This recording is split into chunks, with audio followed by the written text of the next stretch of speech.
खास हरियाणा देखने वाले भाई सारे दर्शकों ने सोनू वाले की राम राम। आपने भी पता है कि 3 महीने तक भी कम टाइम रह गया है विधानसभा में और लोकसभा ईब जल्द ही गई है। जींद में इस टाइम पे मौजूद हैं और हमारे साथ में प्रदीप गिल जी हैं जो कांग्रेस से टिकट मांगे हैं और कहीं ना कहीं अपने आप को मजबूत दावेदार भी बतावे हैं। प्रदीप जी, स्वागत है आपका हमारे चैनल पर। धन्यवाद भाई। है प्रदीप जी, सबसे बड़ी बात यह है कि जो लोकसभा चुनाव गया है उसमें कांग्रेस की परफॉर्मेंस जींद में किस तरह की रही है, उस पर संतुष्ट हो या नहीं हो? देखिए, मैं ये मानता हूं कि सोनीपत लोकसभा की जीत में सबसे बड़ा अगर कोई योगदान है तो वो जींद हल्के का है। ऐसे नहीं कि मैं जींद हल्के से बिलोंग करता हूं तो मैं वैसे ही कह दूंगा। जींद में पिछली बार जब हम लोकसभा चुनाव चौधरी भूपेंद्र सिंह हुड्डा का था उस वक्त हमारी परिस्थितियां पहले से अप हुई थी, बट इतनी अप नहीं हो पाई थी जितनी इस बार हुई। जैसे पहले हम 40,000 के नियर बाय में लॉस में रहे थे, इस बार हम 2800 वोटों का ही हमारा और बीजेपी का अंतर रहा है।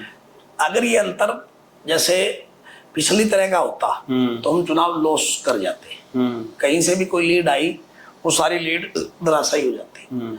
वैसे भी लोग कह रहे थे कि भाई जींद से तो 15,000 से 20,000 से तो लॉस जाएंगे ही जाएंगे, बट मुझे पता था कि अंडर करंट जो था जनता का, बाहरी कॉलोनियों से हमारे को वो बढ़त मिली इस बार जो हम सोच भी नहीं सकते। गांव से तो चुनाव उठा हुआ ही था, लेकिन शहर में आके लोगों को डर था मैं शहर तो लूज करेंगे ही करेंगे। लेकिन पूरी टीम ने जो हिम्मत करी, मदद करी, हर वार्ड में जो हमारे को रिस्पांस मिला, खास तौर पर कई बाहरी कॉलोनियों में मेरी ड्यूटियां लगी हुई थी, जैसे चंद्रलोक है, लोको है, हकीकत नगर है, 40 क्वार्टर है, पटियाला चौक है, पटेल नगर है, इधर जोगिंदर नगर और नेताजी कॉलोनी का जो एरिया है। वार्ड नंबर 1 में मेरी ड्यूटी थी, 2 में ड्यूटी थी, 3 में ड्यूटी थी हमारा। फिर बल्कि बाद में हमारी ड्यूटी यहाँ भी लगी, जो हकीकत नगर वाला जो मोहल्ला है यहाँ पर 51, 52, 50, 51, 52, 53, 54 और 55 बूथ मैंने संभाले। उसी तरह से लोको वाले बूथ मैंने संभाले। तो ये जो बूथों पर आप पिछला बीजेपी का रिकॉर्ड उठा करके देखोगे और अब कांग्रेस का उठा के देखोगे, जहां हमें कुछ दिनों से तो ये प्रॉब्लम थी कि वहां बूथ भी नहीं लगते थे, तो वहां बूथ भी लगवाए और काम भी हुआ। तो ये मेरा काम नहीं अकेला, सारे कांग्रेसी भाइयों ने मिलकर के इसको लड़ा है और जहां मेरी ड्यूटी लगी और मेरी टीम की ड्यूटी लगी हमने भी वहां पूरी। देखो, जींद की अगर आप भूमि की बात करा तो वो टाइम था एक 1991 का था, उसके बाद में 2000 का और उसके बाद में 2005 का, जहां पे जातीय समीकरण का आधार पर मांगेराम गुप्ता से टिकट मिली थी। उसके बाद में जो प्रमोद सहवाग है उसकी टिकट मिले हैं, आरजे है। तो ऐसा नहीं लगता जिस तरह लोकसभा में जैसे भूपेंद्र सिंह हुड्डा थे जातीय समीकरण के तहत हार गए थे और उसके बाद में जो ब्रह्मचारी जी को लेकर आए और कहीं ना कहीं कामयाब भी हुई, ऐसा तो नहीं हो जाएगी भाई यहाँ पे? मैं आपको एक बात बताता हूँ, कांग्रेस का सिस्टम देखोगे तो जातीय समीकरणों की अगर हम बात में जाए तो रणदीप जी को उस टाइम बाई इलेक्शन में 22,000 वोट मिली, फिर हुड्डा साहब को 34,126 वोट मिली। तो ऐसा नहीं है, उससे हम बड़े हैं, ठीक है। तो जातीय समीकरणों के आधार पर मुझे तो नहीं लगता कि कोई ऐसी टिकटों का वितरण होगा। और मुझे लगता है कि जिस तरह पार्टी कैडर ने एक बात कही है कि वो धरातल पर कौन मजबूत है, कैसे मजबूत है, उस सब को संज्ञान में लेकर के फिर वो पार्टी को जो है ना मैदान में उतारेंगे, कैंडिडेट को मैदान में उतारेंगे। तो प्रदीप गिल अपने आप को सबसे स्ट्रॉन्ग किस तरह से मान रहे हैं? भाई, एक तो 2-3 चीजें हैं लाइफ की, वैसे तो मैं बताऊंगा तो अजीब सा लगेगा, लेकिन मेरा जीवन राजनीति से कम 31 साल से, मैं जब से मैंने सौदी संभाली मैं संगठनों में रहा। पहला मैंने चुनाव लड़ा 93 में, जब मैं सीआर कॉलेज में एज ए +1-2 जब कॉलेज में होती थी, तो मेरा पहला जिंदगी का चुनाव वो था, क्लास रिप्रेजेंटेटिव बड़ा था, मैं 23-24 वोटों से जीत गई। फिर हमारा बंसीलाल की सरकार में चुनाव बंद हो गई तो हमारे अरमान धरे के धरे रह गए, हम छात्र सभा में आगे लड़ाई नहीं लड़ पाए।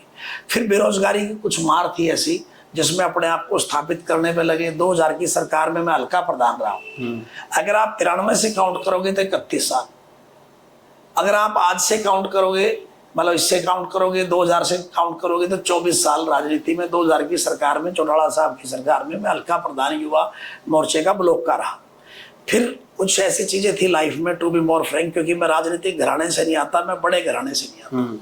मेरा कोई पैसे का या सिस्टम कोई बड़ा एम्पायर नहीं था, या ना ही मेरा कोई दादा परदादा मंत्री एमएलए रहा, या हमारा कोई कैडर नहीं था।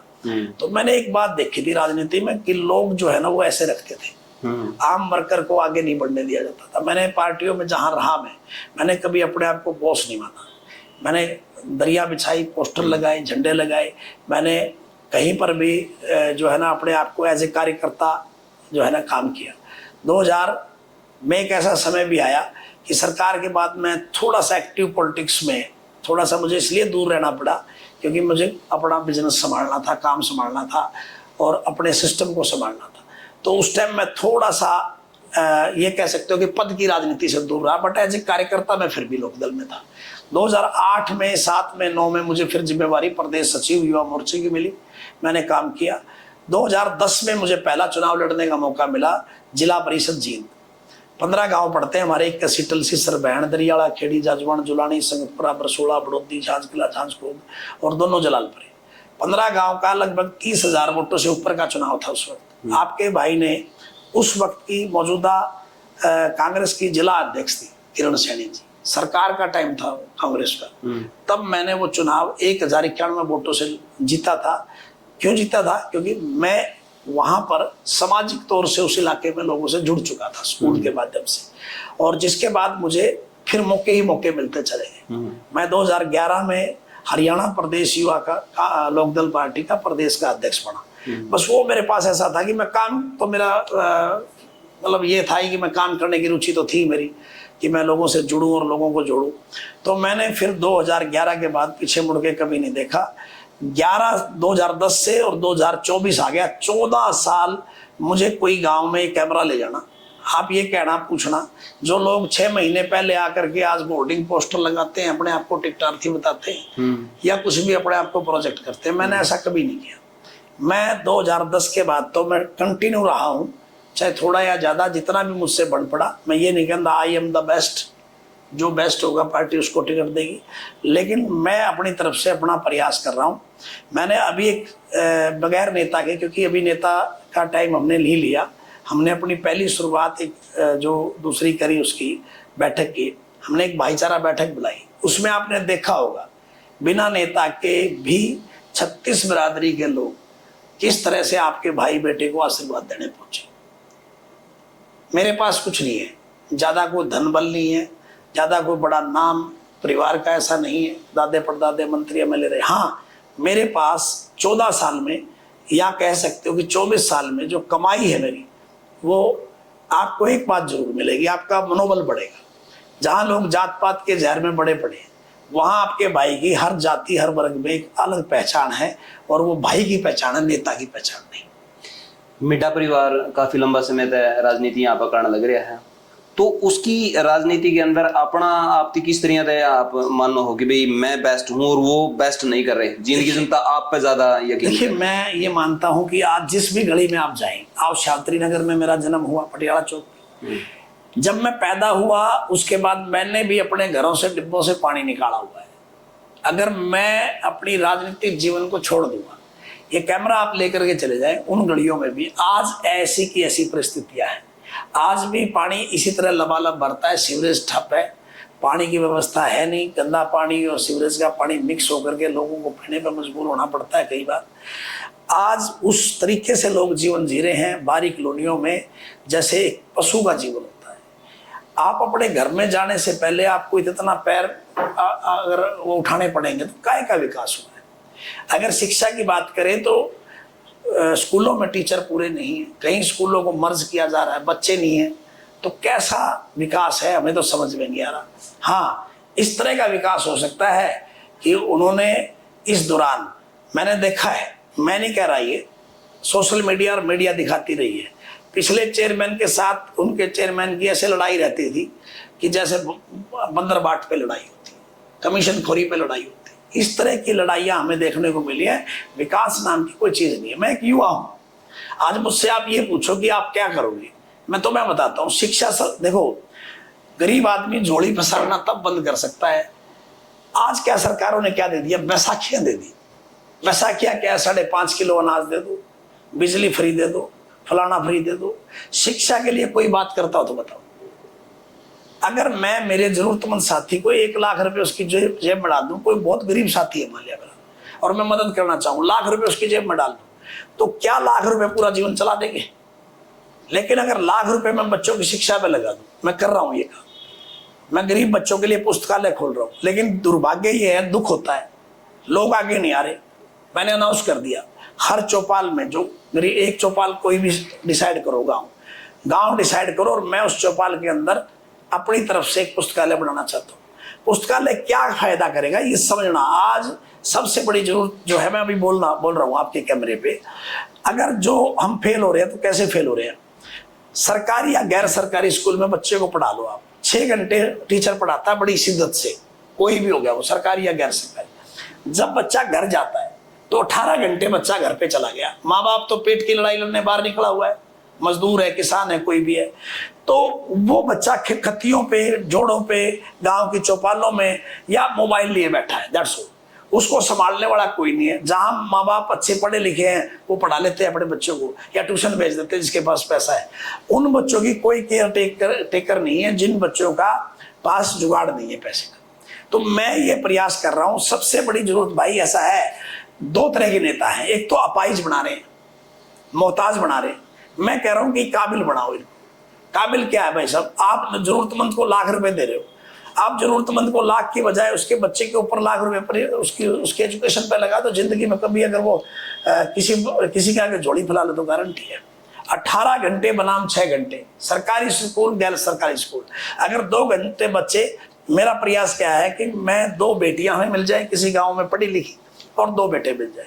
देखो तनख्वाह देने का तो मेरे पास भी नहीं है, लेकिन मेरे पास लाख, 1.5 लाख, 2 लाख जितने भी लगे, पुस्तकालय को पूर्ण रूप से फैसिलिटी देना, जैसे कि इन्वर्टर देना, पंखा देना, बुक्स देना, रैक देना, भाई चेयर्स देना, टेबल देना, दरे देना, ये सब मेरे पास मैं कर सकता हूँ और मैंने किया भी है। बरसोड़ा में मैंने वाल्मीकि चौपाल में बनाया, रूपगढ़ में मैंने बनाया। लेकिन दुर्भाग्य क्या है कि आज लोग इस प्रकार से हैं कि मंदिर में दे दो जी, मस्जिद में दे दो जी, गुरुद्वारे में दे दो। मंदिर, मस्जिद, गुरुद्वारे हमारे जो बड़े हैं, जो सीनियर हैं, बुजुर्ग हैं, वो बनाते रहेंगे, हम उनको मदद करते रहेंगे।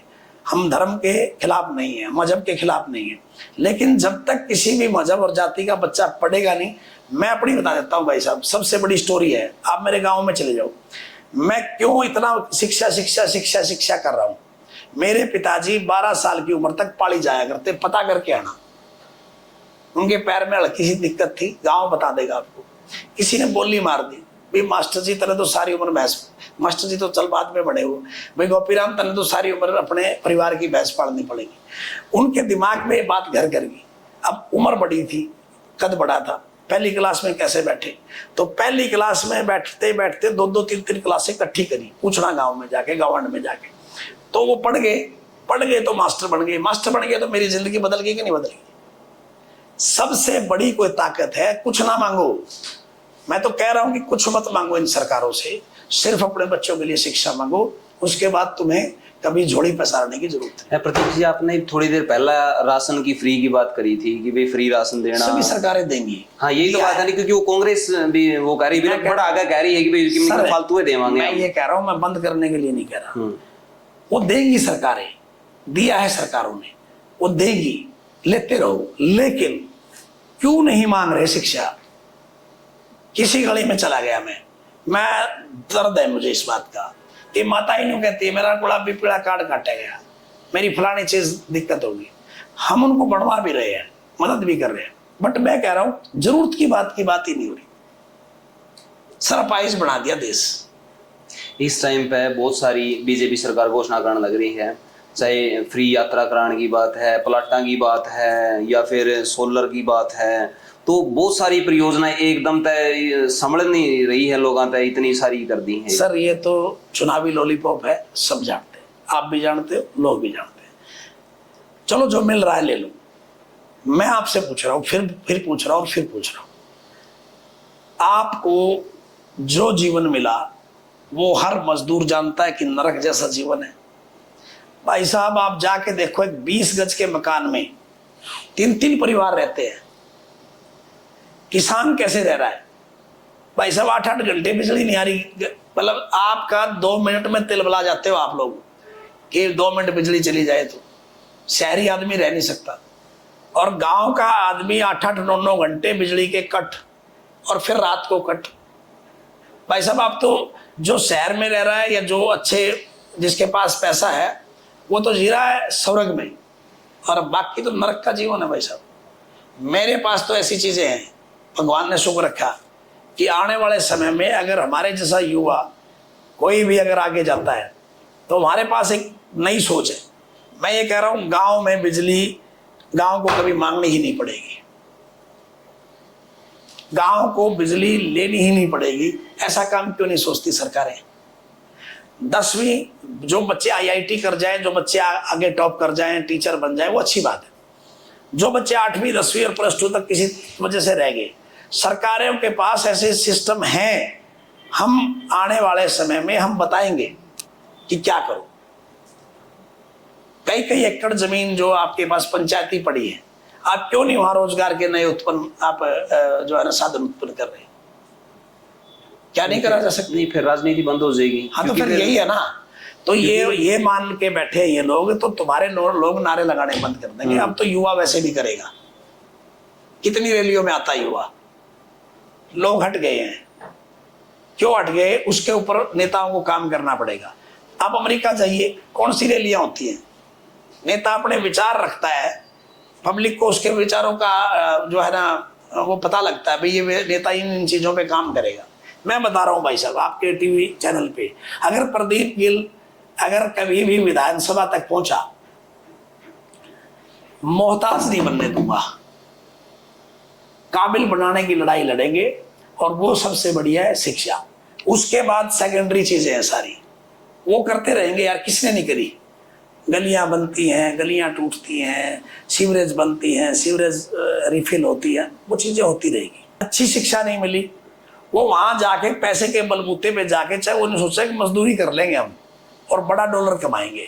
वहां मैं कल एक वीडियो देख रहा था कनाडा की, मैं तो हाथ जोड़ के अपील कर रहा हूं भाई, वीडियोस देखो, वहां के हालात देखो और ब्रेक लगाओ इस चीज पे। क्यों? क्योंकि वहां ऐसी स्थितियां हैं, हमारी बेटियां जो चली गई हैं, मैं बोल नहीं सकता इस कैमरे पे, कि वहां इतनी बुरी हालतें होने लगी हैं।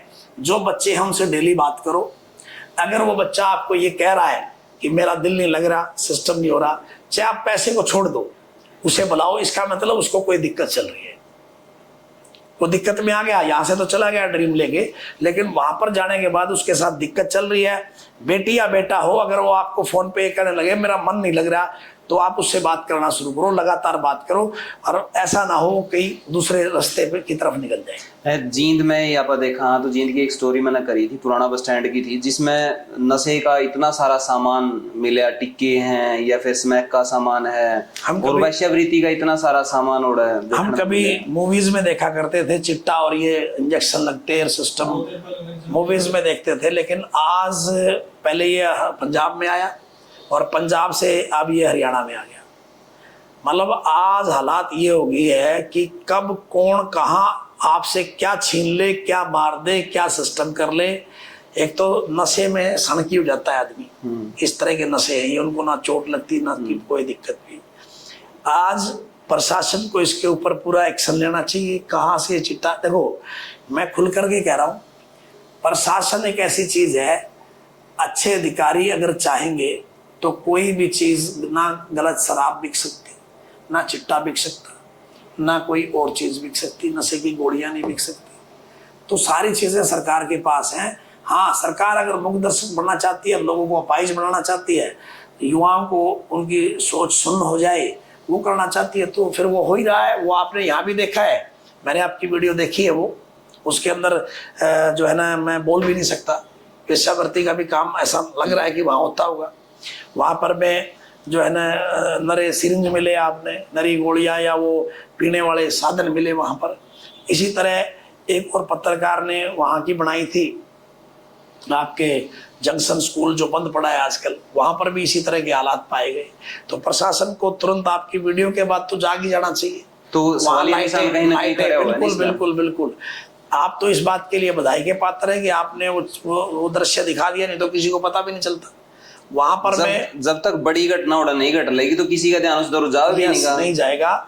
मैं तो प्रशासन को आपके माध्यम से कहना चाहूंगा कि उसको बंद करे, और बंद करके जो है ना वहां पर सिक्योरिटी के पूरे इंतजाम करे और लाइटें भी लगाए, ताकि कोई घुसने की हिम्मत ना करे। वो अंधेरा होगा तो अंधेरे में लोग कौन, अब तेरे और मेरे जैसा तो जाने की हिम्मत भी नहीं करेगा रात को। बिल्कुल बिल्कुल बिल्कुल। जाएगा तो प्रशासनिक अधिकारी, पुलिस जा सकती है और जा सकते हैं, आम नागरिक ने तो कोई मरना थोड़ी हुआ जाएगी। प्रदीप गिल का पीछे सी प्रेस कॉन्फ्रेंस में एक तलक सा जवाब आया कि चुनाव लड़ांगे तो मतलब लड़ांगे, तो वो शब्द क्या था कि लड़ांगे तो मतलब लड़ाएंगे? मैंने एक बात बोली थी, उसको किस तरीके से लिया गया वो एक अलग बात है। मैंने ये बात बोली थी 14 साल का संघर्ष काम आ रहा है। पार्टी ने एक बात बोली, गाइडलाइन दी कि हम सर्वे कराएंगे। सर्वे कराएंगे तो सिरों की गिनती होती है राजनीति में, और जब लोग बोलते हैं तो पता चलता है राजनीति में। तो मुझे लगता है कि जो हमारा भाईचारा सम्मेलन हुआ, वो मीटिंग बड़ा एक रूप ले गया रैली का, तो वो भी नेताओं तक पहुंचा होगा। और चीज़ें भी जा रही हैं। मैं लगातार, आपको पता ही है कि चाय के प्रोग्राम चल रहे हैं, हर जाति वर्ग के लोग खुद से आगे से बुला बुला करके वो सोच के साथ जुड़ रहे हैं, ना कि नेता के साथ जुड़ रहे हैं। वो ना ही मेरी जो है ना जाति से जुड़ रहे हैं, ना ही मेरे उससे जुड़ रहे हैं, वो सोच के साथ जुड़ रहे हैं। कांग्रेस पार्टी ने क्या क्या आगे प्लान बनाया हुआ है, वो उसके साथ जुड़ रहे हैं। तो मेरा प्रयास तो यही है कि मैं पार्टी को ये दिखाने में सक्षम हो जाऊं और जताने में सक्षम हो जाऊं, और मुझे श्योर है कि इस बार पार्टी का सिंबल हमें मिलेगा।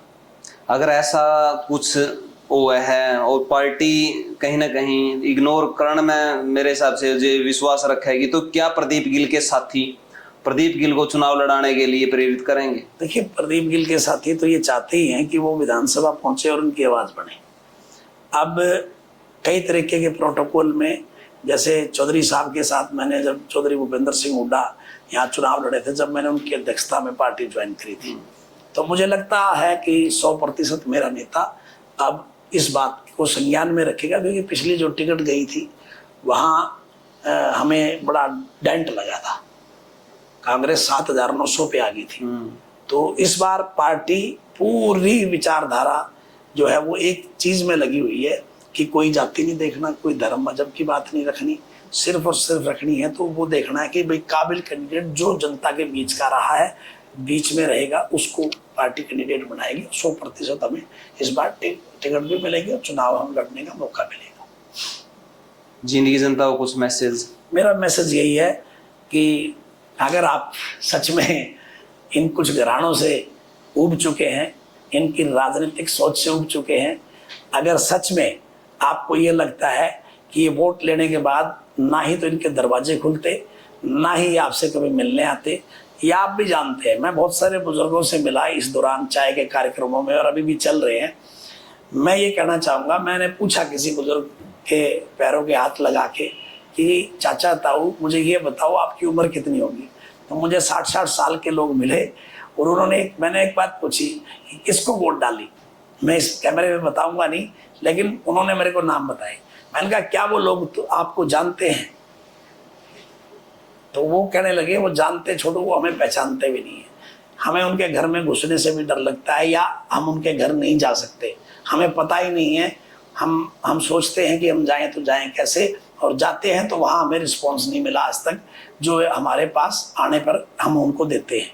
मैंने पूछा लोगों से, जब ये नेता तुम्हारे पास आते हैं तो तुम अपने घर में इनका बहुत ज़बरदस्त स्वागत करते हो, तो जब आप इनके घर में जाते हैं तो आपको कैसा स्वागत मिलता है? उसके दूसरी ओर पिछले 14 साल में किसी धर्म, किसी जाति, किसी झंडे, किसी पार्टी का व्यक्ति अगर मेरे घर आया तो मैंने ये समझा कि मेरे घर अतिथि देवो भव है, जैसे हम मानते हैं।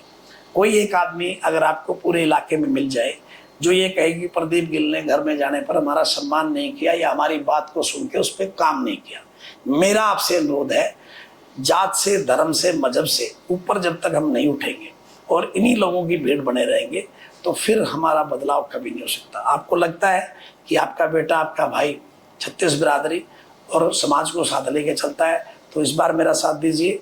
मैं आपको काबिल बनाने की या हमारे नौजवानों को काबिल बनाने की लड़ाई लड़ूंगा, ना कि उन्हें मोहताज बनाने की लड़ाई लड़ूंगा। मेरी आपसे अपील है कि ज़्यादा से ज़्यादा पार्टी के साथ आप लोग जुड़े। जहाँ पर भी मेरी ज़रूरत है आप मुझे याद कर सकते हैं। मेरा तो यही मैसेज है कि बदलाव जरूर करेंगे इस बार। जींद में वो लड़ाई मेरी पक्की है ये पुराने डरों के खिलाफ जो पुरानी सोच हो चुकी है, ना वो काम करते ना वो करने देते, और बार बार नई टिकटें चाहिए और एसी में बैठ करके वो टिकटें हासिल नहीं कर पाएंगे इस बार, ये मैं जरूर कहना चाहूँगा। तो काफी सारी बातें हुई हैं और काफी लंबी चर्चा हुई है। प्रदीप गिल जी के विचारात आप कितने के कुछ सहमत हो, और जींद की जनता किसती चावे है अपना विधायक देखना, और किसे चावे है कि भाई कांग्रेस पार्टी टिकट देवे, वो सारी की सारी बातें आप कमेंट बॉक्स में लिख सको हो, वीडियो ने शेयर भी कर सको हो। मिला किसी नेक्स्ट वीडियो में, तब तक के लिए जय हिंद, वंदे मातरम, जय जवान जय किसान।